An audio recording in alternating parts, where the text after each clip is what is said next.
డిగ్నిలింగ్గా ఏం లేవండి. Very nice movie, guys చూడొచ్చు. పార్ట్ 2 కూడా రావచ్చు. ఎందుకంటే దానికి అంశాలు ఏంటంటే ప్రభాస్ గారిని ఫ్యాన్స్కి చాలా అద్భుతమైనటువంటి మెసేజ్ ఇచ్చారు. ప్రభాస్ గారు ఉన్నటువంటి ఇదివరకు అసలు ప్రభాస్ని మొన్న సినిమాల తర్వాత ప్రభాస్ని ఎలా చూపించాలి ఏ డైరెక్టర్ కూడా ధైర్యం కాలేదు. సో ఇట్లా ప్రభాస్ గారిని చూస్తామని మనం అనుకోలేదు.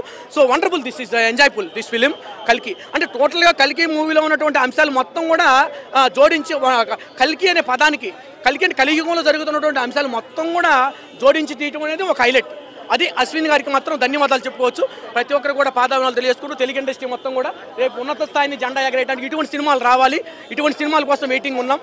లేదో సినిమాలో బెస్ట్ మూమెంట్ అంటూ ప్రభాస్ గారిని ఒక యంగ్గా చూపించడం, అంత పెద్ద స్టార్ అమితాబ్ బచ్చన్ గారిని చాలా ఐపీలో ఉన్నటువంటి అమితాబ్ బచ్చన్ గారి చేత ఇటువంటి క్రియేటివ్ సీన్స్ చేపించడం నాకు మూవీలో చాలా హైలైట్ ఉంది. తర్వాత ఏంటంటే రాబోయే రోజుల్లో గాలిలో ఎగిరే మోటార్లు ఉన్నాయి కదా, గాలిలో ఎగిరే కారులు వస్తాయంట త్వరలో. మన సాఫ్ట్వేర్ కంపెనీలో ఏదో త్వరలో ట్రాఫిక్లో కూడా పోకుండా కారులో చదువుకున్న మంచి సాఫ్ట్వేర్ కంపెనీ వాళ్ళకి ఆ గాలిలో ఉండేంట వాళ్ళకి మాత్రం కొంచెం బుజ్జి అనేది ఇన్స్పిరేషన్ అవ్వబోతుంది రేపు పొద్దున. So thank you. You can't expect ఈ క్యారెక్టర్ ఇందుకే ఈ రీజన్తో ఈ